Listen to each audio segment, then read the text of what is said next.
May 28, 2022, Memphis, Tennessee. The dinner rush hums through a McDonald's on East Shelby Drive, families ordering, workers calling out numbers, the steady pulse of normal life. Then a stolen sedan eases into the line, windows lower. In the span of a heartbeat, violence shatters an ordinary evening. Shots are fired. The scene descends into chaos. By the time sirens arrive, one person has lost their life. 2 others are rushed to the hospital. Families who came for dinner flee in terror. In seconds, the car is gone, tires squealing into the dusk. Minutes later, firefighters find it abandoned and burning behind a nearby building, its smoke curling like punctuation over the neighborhood. Investigators trace shell casings, cameras, and witnesses. Each lead points toward the same name, Young Mob, or YMM, a Memphis-based crew prosecutors will later describe as a violent criminal enterprise. According to the federal indictment unsealed in July 2025, Mohammed Samba, 25, and other members of Young Mob allegedly carried out that shooting, targeting suspected rivals, then set the stolen getaway car on fire to destroy evidence. The Justice Department calls it murder in aid of racketeering, part of a broader pattern of violence that included robberies, attempted murders, firearms, and drug trafficking. These defendants recklessly endangered innocent bystanders and terrorized our communities, Acting Assistant Attorney General Matthew Gagliotti said when announcing the charges. We are committed to dismantling violent criminal enterprises that threaten the safety of the public. No verdicts yet. The accused remain presumed innocent until proven guilty, but the image endures. A family restaurant turned crime scene. The shooting occurred in broad daylight. For Memphis, it was the moment ordinary life collided with organized chaos. A drive-through turned into a site of a targeted attack, and the first glimpse of a new kind of gang war fought in public view.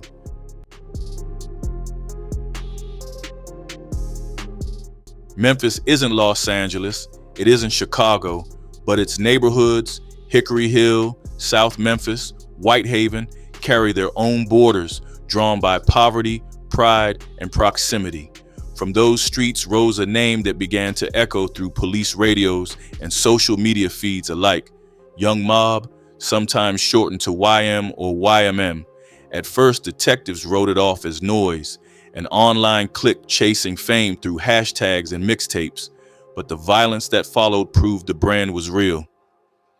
By 2022, prosecutors say Young Mob had evolved into a loose yet dangerous network operating across the city, its members linked by colors, codes, and a taste for visibility. Red and black, those were the colors. A white 8-ball symbol marked their allegiance, spray painted on alleys, printed on t-shirts, etched in social media bios. In the game of pool, the 8-ball ends play. In Memphis, it signaled who called the shots. The July 2025 indictment describes Young Mob as a violent criminal enterprise engaged in acts of murder, attempted murder, robbery, and drug distribution.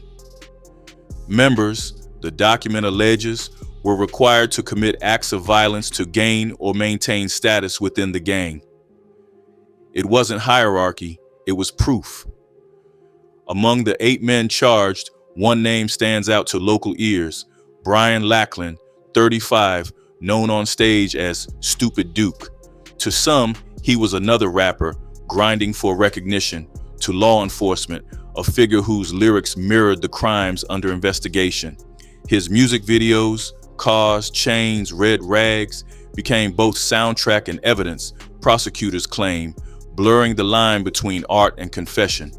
Alongside Lackland were Larry Wilson, Paul Nelson, Mohammed Samba, Braxton Beck, Jared Cox, Edgar Smith, and Cedric Jackson, all Memphis residents, all now facing federal racketeering counts. Each, investigators allege, played a role, One pulling triggers, another planning robberies, another handling drugs or weapons. Whether they saw themselves as brothers or business partners depends on who's telling the story. They used intimidation and violence to exert control over neighborhoods, an ATF official said after the arrests. Their crimes endangered innocent people and eroded the sense of safety every Memphian deserves. The group's reach, authorities argue, came from the phone screen more than the street corner. Instagram Live, YouTube Shorts, Snapchat posts, digital turf replacing alleys and bars. The Justice Department notes that young mob members use social media to display firearms, threaten rivals, and recruit new participants. Their tactics spread through social media. Local observers call it a new blueprint, self-promotion as survival. Where older gangs prized silence, young mob thrived on spectacle. Each flash of a pistol online, each taunt in a lyric drew clicks and recruits. In an economy of attention, notoriety was currency. By early 2022, police intelligence linked young mob to a pattern of armed robberies and retaliatory shootings spreading from downtown to the suburbs.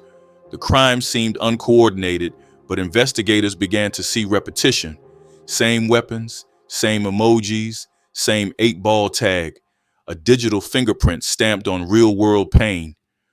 Prosecutors say the enterprise funded itself through drug trafficking, kidnappings and robberies, channeling proceeds into guns, narcotics, and support for jailed members. Some of that money allegedly came from music itself, performances, and online revenue under names echoing the gang's initials. It was crime turned brand, brand turned business. To the community, the consequences were unmistakable. Street corners claimed in daylight, children ducking when cars slowed, neighborhoods policing themselves out of fear. For Memphis, Young Mob wasn't just a crew.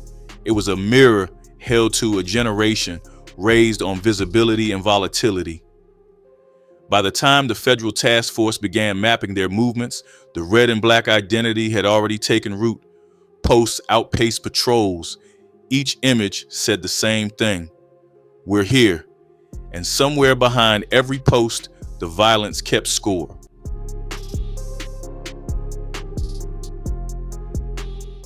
By mid-2023, Memphis was holding its breath. The name Young Mob had stopped being rumor and started being routine, showing up in case files, 911 calls, and the captions of viral videos. Each month brought another headline, another warning that the violence was no longer contained to backstreets or rivals. It was public, rapid, and deliberate. May 13th, 2023, Harbortown. On the riverfront, Tug's casual grill glows with soft light and quiet music. Inside, prosecutors say, 2 men, Paul Nelson and Jared Cox, draw pistols and announce a robbery. Patrons hit the floor as shots crack through the dining room.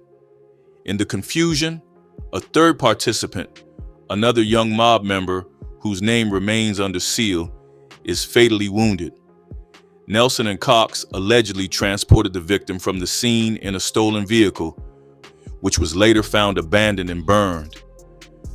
The Justice Department later summarized the event with clinical precision: robbery in aid of racketeering resulting in death.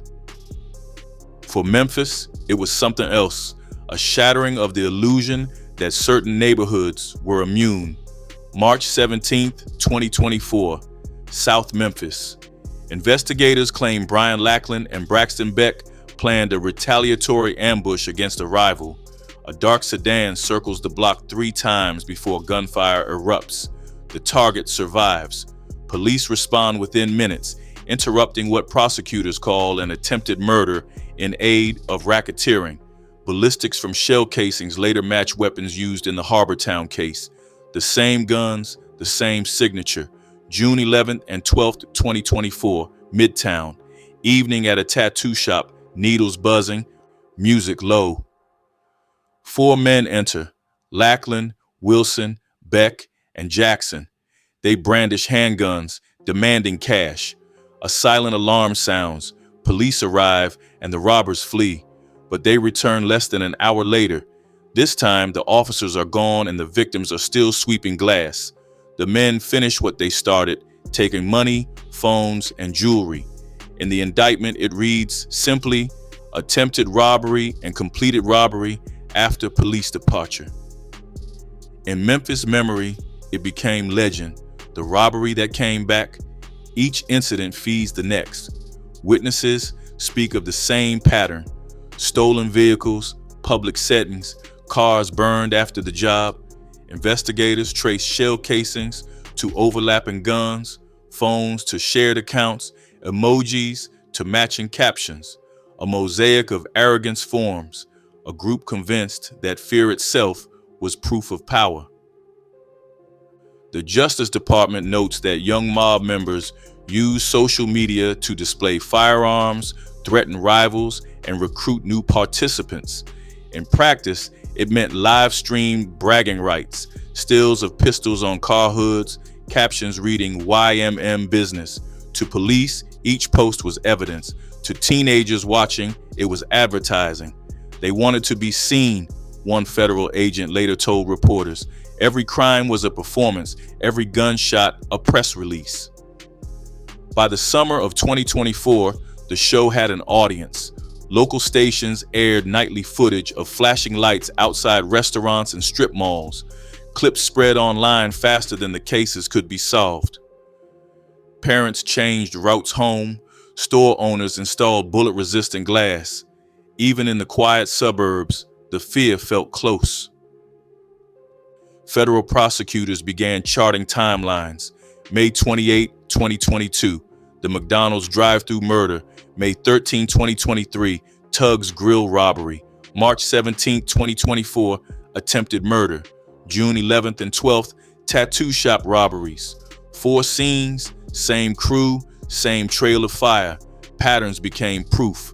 By the year's end, investigators counted dozens of interconnected acts, robberies, shootings, narcotics deals, and car thefts, all orbiting the same initials. What looked spontaneous was systematic. What seemed like chaos was choreography. The escalation wasn't just violence, it was visibility. Every act dared the city to look away. And when the cameras did, the next act began.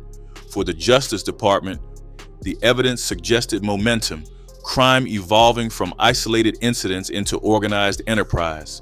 That's when the case left local hands. Federal task forces, ATF, DEA, FBI, and Memphis police merged intelligence, building a RICO framework line by line.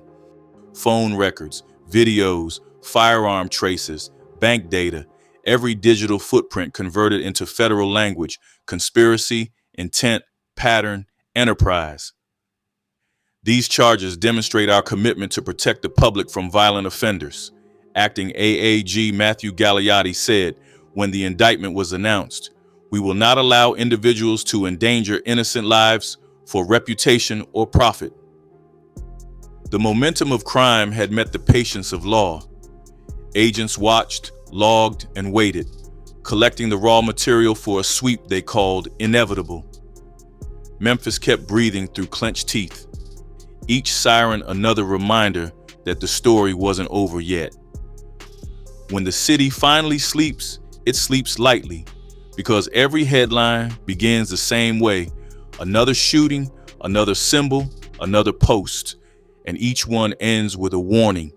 The escalation never feels like a climax until it's already too late.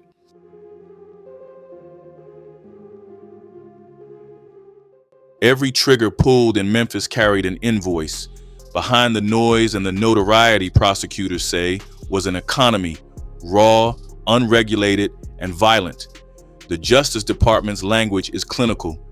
The enterprise generated income from drug trafficking, robberies, and kidnappings. But inside those lines sits the true anatomy of young mob, a business model built on fear. The pattern first surfaced in late 2023 when DEA agents tracing fentanyl shipments through northern Mississippi began noticing the same digital trail: payments tagged with the number 8 and emojis of black circles. Each transfer led back to phones already flagged in the Young Mob file. The agency realized the street violence wasn't random, it was marketing. On July 10, 2024, the DOJ unsealed another indictment connected to the Memphis network. 15 defendants, described as members and associates of Young Mob and affiliated crews, were charged with trafficking 541 grams of fentanyl, 938 grams of methamphetamine, and about 26 pounds of marijuana. Agents seized 29 firearms and 5 illegal firearm conversion devices. These devices have no legitimate purpose on America's streets, said Acting Assistant Attorney General Matthew Gagliotti in the DOJ announcement of July 18, 2025. Federal prosecutors described the drug trade as decentralized. One cell sourcing pills, another moving crystal, another posting price lists through encrypted apps. The drugs flowed from Texas and Arkansas into Memphis. The profits moved the other way, cleaned through prepaid cards and small music labels that doubled as cash laundries. In a city where opportunity feels rationed, every vice becomes supply and demand. Social media fueled the trade. Videos of guns and money served as both intimidation and advertisement. Investigators noted that each surge in online attention was followed by spikes in street sales. Notoriety sold narcotics. The more reckless the imagery, the faster the product moved. Brian Lackland, the rapper known as Stupid Duke, turned that loop into lifestyle. His tracks celebrated survival, but prosecutors say they also described the very acts charged in the RICO case: robberies, retaliation, coded boasts about moving loud by the pound. Streams meant revenue, and every lyric built the brand. In an era when attention equals income, the courtroom and the comment section started to look alike. They blurred the line between art and evidence, an FBI analyst remarked. The same songs used to recruit became the songs we quoted in the indictment. Money rarely stayed in one pocket. According to court filings, funds cycled back into weapons, narcotics, and support for incarcerated members. It was rudimentary bookkeeping, cash in, crime out. Agents recovered ledgers, listing bail payments, legal fees, and commissary deposits. Each dollar documented the rhythm of retaliation. The guns were the glue. Investigators call it the weapons loop. Steal a firearm, use it in a robbery, then sell it to another crew before stealing it back. ATF traced several pistols across 3 separate shootings, proof that circulation, not possession, was the point. A gun was both commodity and message, who owned it and who feared it. By mid-2024, the business reached saturation. Too many robberies, too much exposure. Social media bragging outpaced profit. In one seized text thread, a defendant complains, "We famous but broke." Another replies, "Fame feed the fear." They understood the economy perfectly. Fear equals revenue. Federal agents studying the pattern saw something unprecedented, a gang operating like a digital startup, low overhead, constant content, infinite reach. The DOJ began calling it the business behind the blood. Each post was advertising, each crime a brand extension. Lackland's shows still drew crowds. Red and black flooded the stage lights, while lyrics echoed the same violence written in court documents. To fans, it was performance. To prosecutors, confession. The overlap made conviction, or at least indictment, inevitable. Financial analysts inside the bureau built charts showing the inflow and outflow of cash, cross-referencing every seized phone. Dozens of electronic payments matched the dates of known crimes. The accounting was ugly but precise. Memphis's underground had balance sheets. They treated notoriety as a revenue stream. One DOJ official said, every headline, every post, every shooting turned into engagement. Engagement turned into money. By the end of 2024, Federal authorities estimated that the Memphis operation had circulated hundreds of thousands of dollars in narcotics proceeds, enough to arm, bail, and replace its members many times over. And yet, the street stayed restless. The same ambition that built the enterprise was already tearing it apart. Greed bred paranoia. Paranoia bred betrayal. The violence had become evidence, and federal agents were ready to act.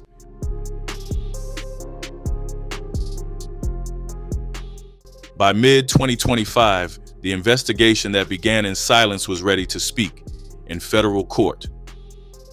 On July 18, 2025, the Department of Justice unsealed an indictment charging 8 men under the Racketeer Influenced and Corrupt Organizations Act, a law once written for the mafia, now rewritten by the streets of Memphis. The names are there in black and white: Larry Wilson, 35, Brian Lackland, 35, Paul Nelson, 32, Mohammed Samba, 25, Braxton Beck, 33, Edgar Smith, 39, Jared Cox, 32, Cedric Jackson, 33. Each man faces counts of murder, attempted murder, robbery, firearms offenses, drug trafficking, and conspiracy. Potential penalties: 20 years to life. The press release lands like thunder. Acting Assistant Attorney General Matthew Gagliotti calls the case a milestone. These defendants are charged with committing acts of violence, including murder and armed robbery that recklessly endangered innocent bystanders. To the public, those words sound like closure. To the agents who lived the file, they sound like validation. The indictment connects the dots. May 28, 2022, McDonald's drive-thru murder. May 13, 2023, Tugs Grill robbery and fatal shooting. March 17, 2024, attempted murder in South Memphis. June 11 to 12, 2024, tattoo shop attempt and robbery. Each incident linked through shell casings, stolen vehicles, and cell phone data. 4 scenes, 1 story, a crew evolving from chaos into conspiracy. In federal court, prosecutors argued that young mob functioned as a criminal business. Is violence the cost of doing business? The indictment accuses the group of earning money through drugs and robberies, then using those proceeds to arm itself and assist jailed members. Agents trace messages in which defendants allegedly discuss re-ups, firearms, and showing out after shootings. Every emoji, every timestamp becomes a breadcrumb in the federal narrative. Outside the courthouse, reporters crowd microphones around the U.S. Attorney's office. Cameras flash. Residents who've lost sleep to sirens listen for meaning in the legal jargon. RICO isn't just a statute anymore.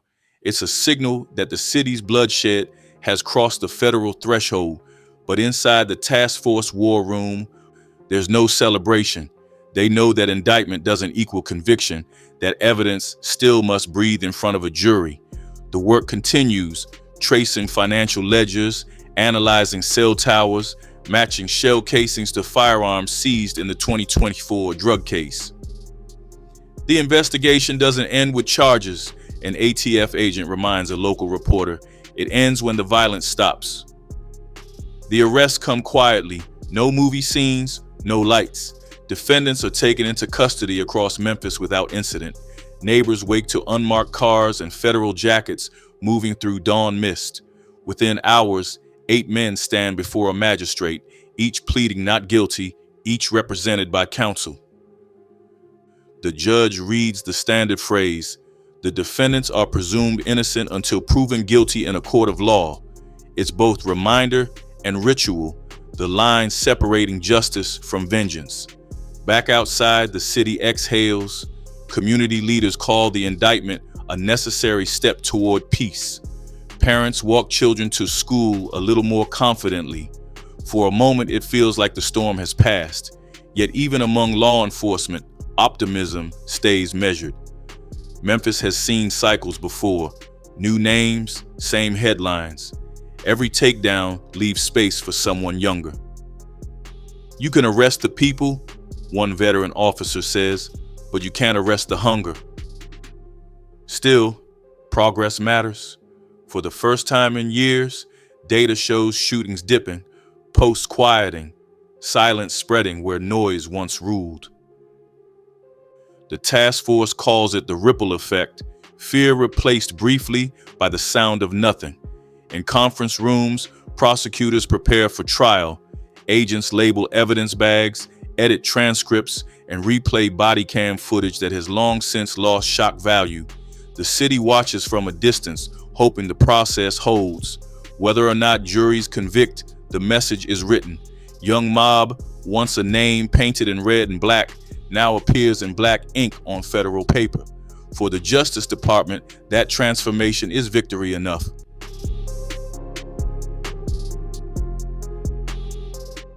Autumn 2025. The indictment has cooled into routine hearings, and Memphis exhales, but not easily.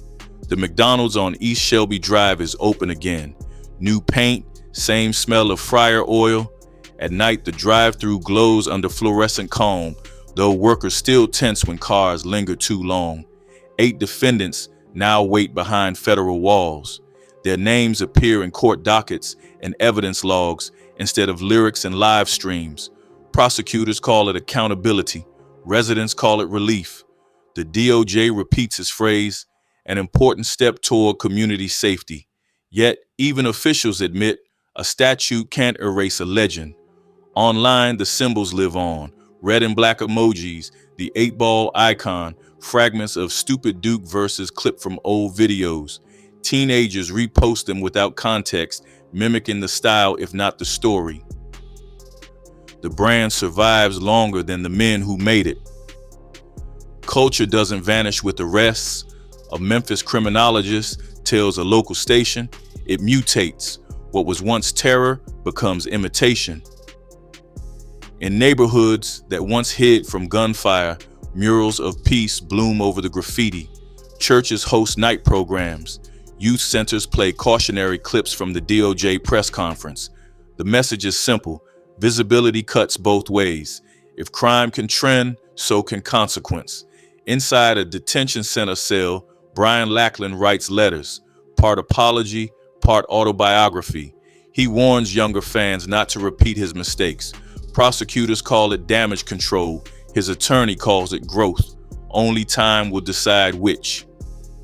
Memphis moves on, but softly. Store owners still double lock doors. Parents still scan parking lots before stepping out. Fear doesn't vanish. It recedes. For every block newly quiet, another waits for its turn. Agents from the task force drive past old crime scenes during off hours. They say the city looks cleaner, lighter, almost ordinary, but they know how quickly ordinary breaks. In briefing rooms, new names already fill whiteboards, other crews, other initials. Justice is measured in pauses, not endings. For now, Memphis has a pause. The drive-thru hums again, anonymous and alive. Children laugh inside, music leaks from car windows, the world pretending to be normal. Yet, beneath the hum, echoes remain, reminders that in this city, reputation once carried the weight of law, and silence is the sound of survival.